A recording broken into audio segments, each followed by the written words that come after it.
It's good to have you back. Today, we're going to be looking at animating some masks. We have a traditional mask that we're going to use to reveal the text, a track matte that we're going to reveal the logo with, and then we're going to combine them both for a really cool and powerful effect. This is Julio, your motion sidekick. Now let's get started.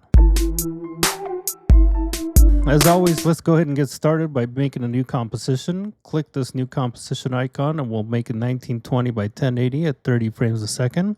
Click OK. Select your text tool. And let's type out reveal text. And then center that by clicking these two icons over here in your align panel. You want to make sure you don't have a layer selected. Let's draw out the shape for our reveal mask. So hold down shift to go straight across, hold down shift again, go straight across, and then we'll close off that shape.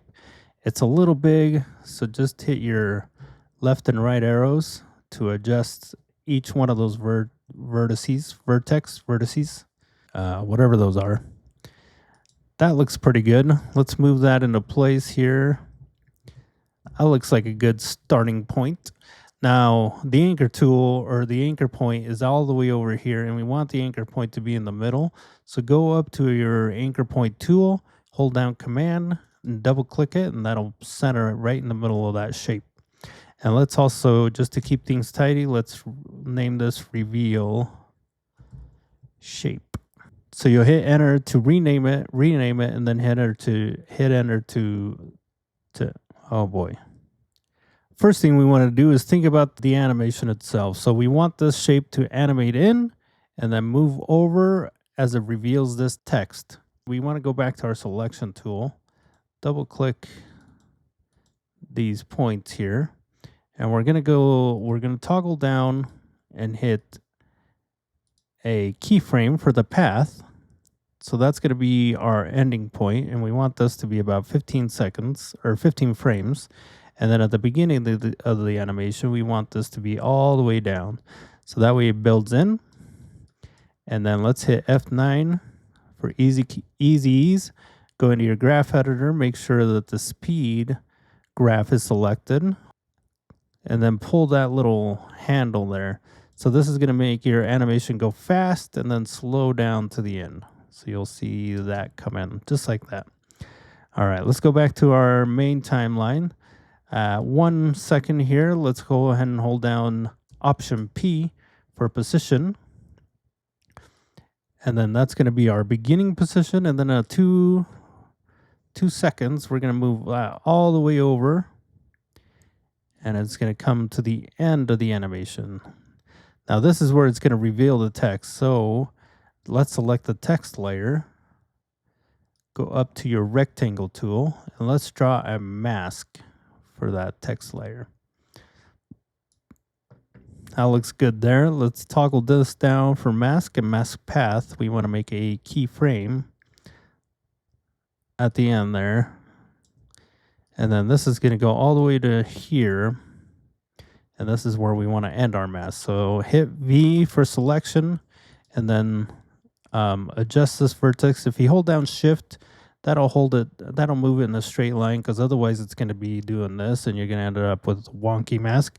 But if you hold down shift, you can go straight across. So let's move that over to the bar. And then let's move that one down to the bar as well. So hit M for mask path. We have our keyframe there. Hit J to go to the previous keyframe. We already have that point selected, so let's hit shift and select the second point, and then keep holding down shift because that's going to make it go in a straight line. Otherwise, you're going to get this. And that'll be our beginning position. So now you'll see that the bar animates in and slides over. Now, all of this is a little slow, so let's grab all our keyframes. And if you go to the last keyframe, hit Option, hold down Option, and then click and drag. And you can shrink the animation down proportionally, or you can stretch out the animation proportionally. If you want the animation to go slower, you're going to stretch it out. If you want the animation to go faster, you're going to shrink it down. So let's take a look here. Press space bar to preview that animation. That looks much better. It's a little slow still, so let's speed that up just a little bit more. Great. So now that we have our N, let's go ahead and set a keyframe.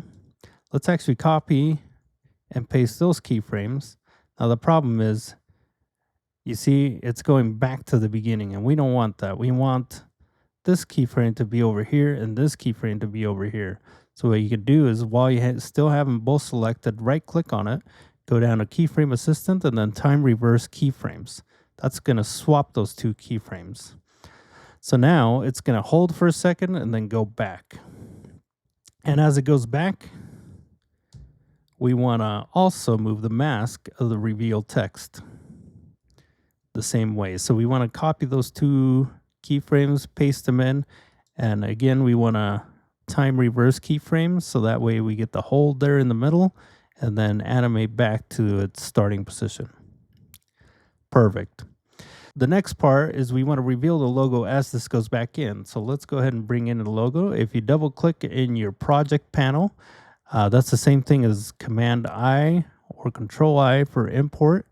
And then we want to go to, let's go to logo, click open, reveal as composition. Perfect.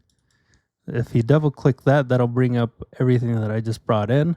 The only thing I need from this is the logo, so I'll copy that, close out of that, and then paste the logo in here.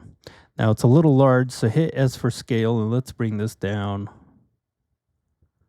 something like that.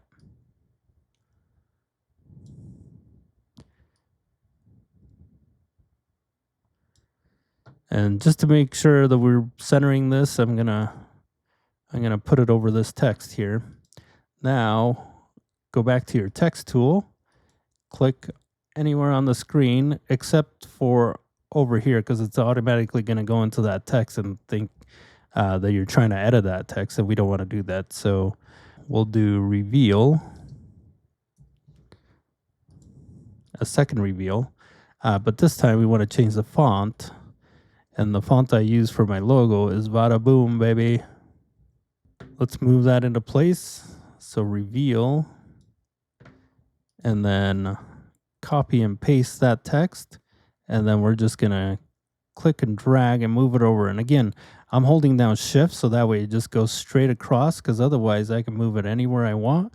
But if as soon as I hold down shift, it only goes in a straight line, up and down or side to side.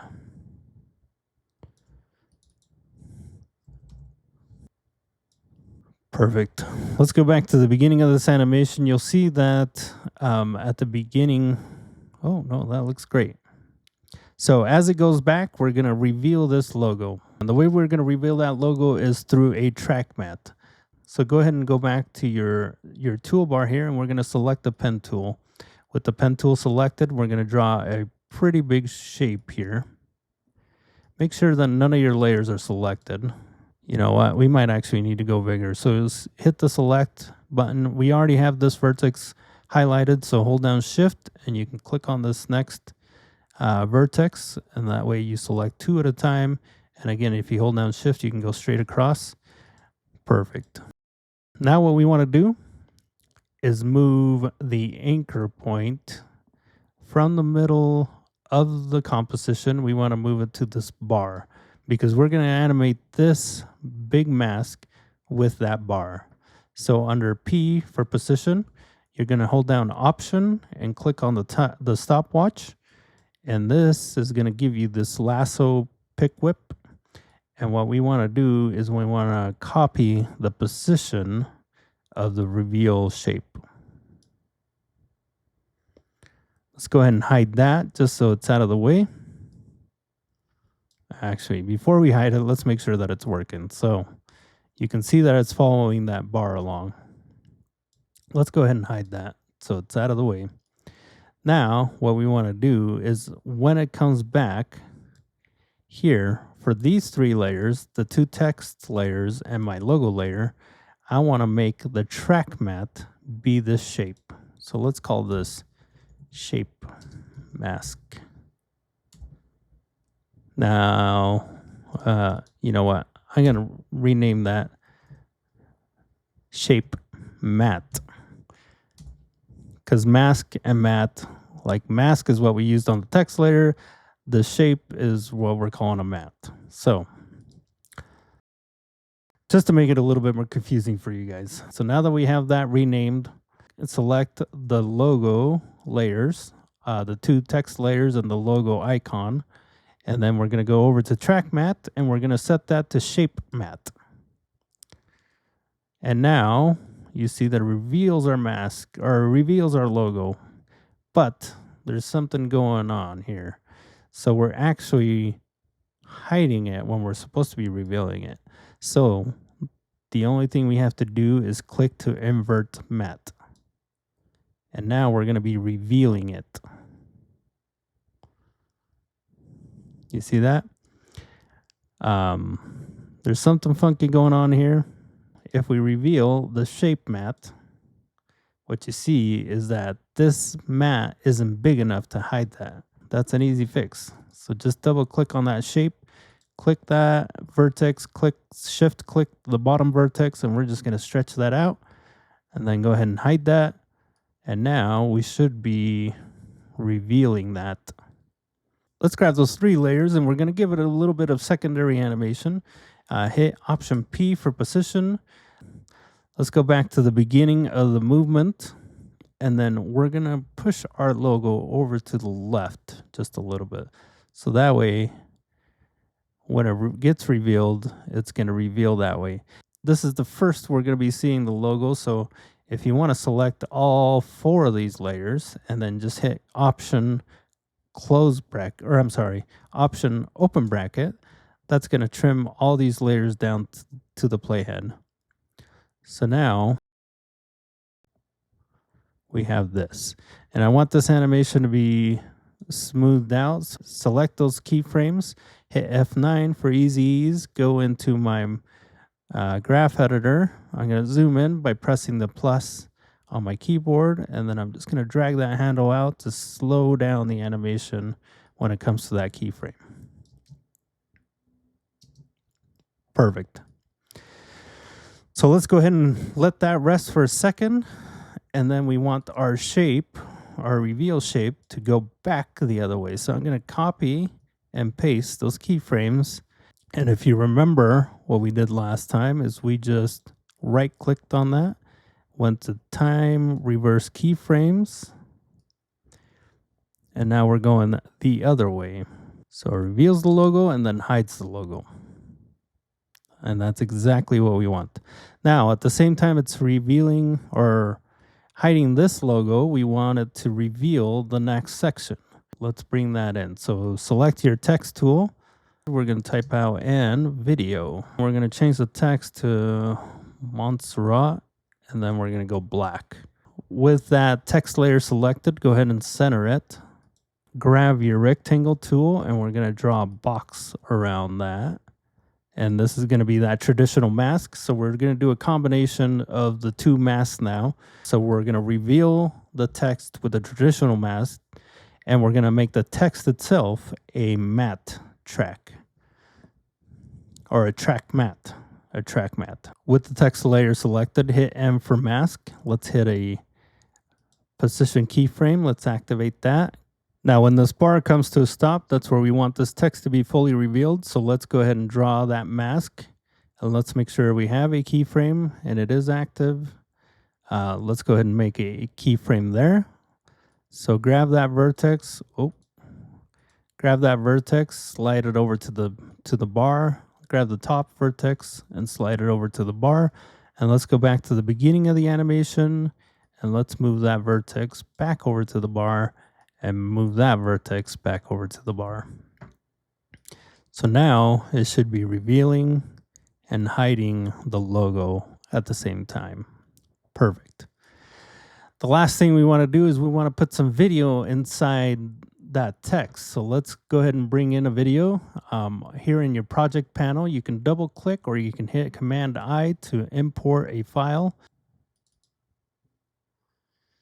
All right, so now that I have this video in, I can double click. This is a shot we have from San Francisco from our last vacation.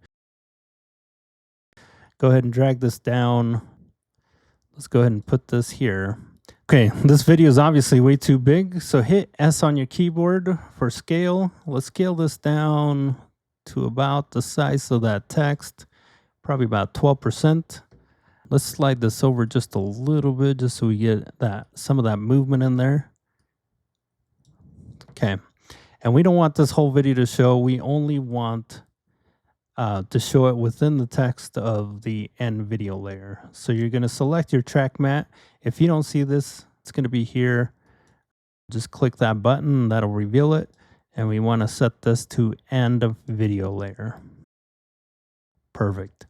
So you see that we see the video in that layer, and I want to reveal a little bit more of the sky, a little bit less of those anchors, whatever they are.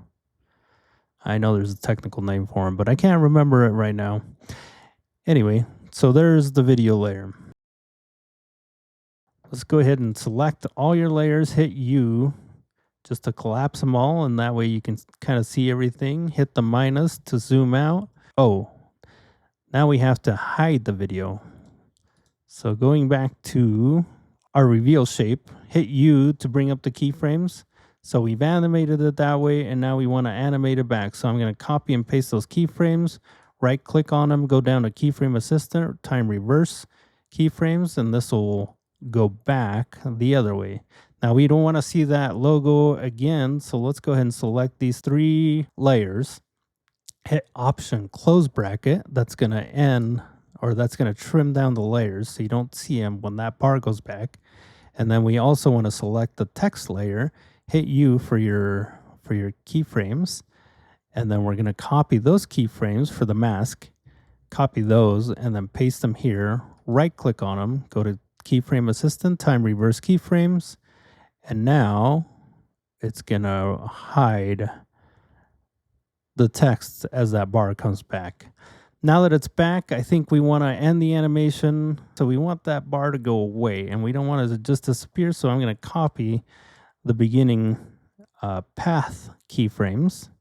So copy those and then paste them here. And we want to do the same thing again. Go down to Keyframe Assistant, Time Reverse Keyframes. That way the animation is going to go backwards now.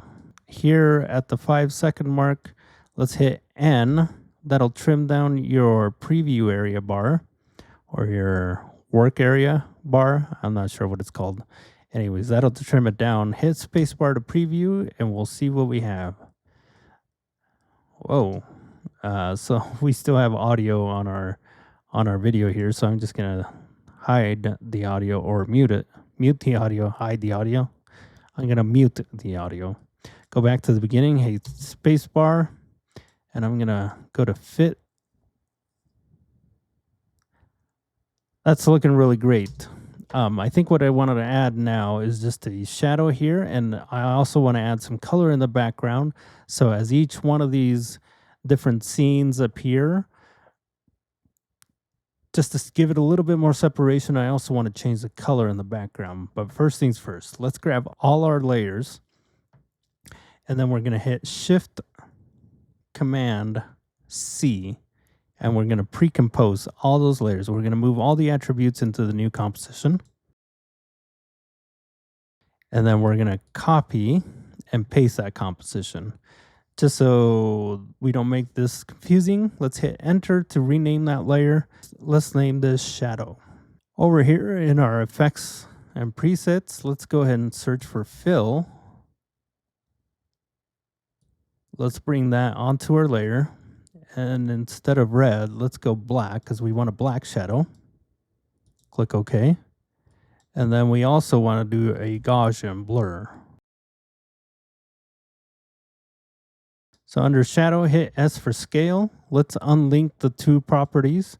And then we're going to make this go upside down and kind of squished. Just like that. Hit P for position. And let's move this down, something like that. Okay, now that's starting to look like a shadow. So we also put, the Gaussian blur that we searched for. Let's go ahead and put that on our layer. And then let's go blurriness. Let's go all the way up to, yeah, that's looking nice. Let's do that. It's still a little harsh for my taste, so hit T for opacity once you have that layer selected. And let's bring down the opacity down to about 65. That's looking nice. Let's take a look here by pressing spacebar. Yeah, that looks great. Haha. This is looking better than I thought. All right, let's go ahead and add some background color here. If you hit Command Y, or you can go to Layer, New, Solid. And then let's go ahead and select white for now. Click OK, click OK. And now everything's gone. And it's because your new solid layer is on top of everything. So let's bring it all the way down to the bottom. So this is going to be our background. Let's go back to our effects and presets panel. Let's search for the fill. And let's drag that on. Whoa, perfect. That's a little extreme. So let's change that to, let's go back to white. All right, so the first reveal, I think that's okay. I think we'll leave it as white. But when we go to the next one, like here, we want to transition that color. So here under your fill effect, if you don't see this, toggle this down. Under your fill effect, you have a keyframe for color. Let's go ahead and set a keyframe for color by pressing that stopwatch. Now, if you select this white solid layer, hit U to bring up your keyframes, you'll see that it's white. Go forward a few frames, and now let's change the color to something like orange. That looks great. And then as it's coming back again, we wanna change the color. So let's go ahead and change the color to black. And then once that color goes back, let's go ahead and change this back to white. So now you see that it didn't change like the first time it changed colors, right? So all we have to do is set another keyframe. So we want this transition, instead of taking however many frames that is, we only want it to take it a few frames. So basically it's like turning on a light switch, right? So we want to copy this orange keyframe and then paste it there. So that's going to leave it orange all the way up to the black. And then same thing here, like we want to leave that black all the way to here, because that's where it's going to change colors. So let's go ahead and zoom out. Let's go back to 100% so we see the whole thing. Go back to the beginning, hit spacebar to preview it. And there you go, guys. That is looking pretty cool. It's a lot of fun. So you now learn how to animate mask, a traditional mask, and you've also learned about track mats, and you learn how to combine the two for a really cool effect. If you like what you see here, give this video a like, subscribe to the channel. Thank you for sticking around to the end of the tutorial. This is Julio, your motion sidekick, helping you on your motion side quest one animation at a time. Until next time, love you guys.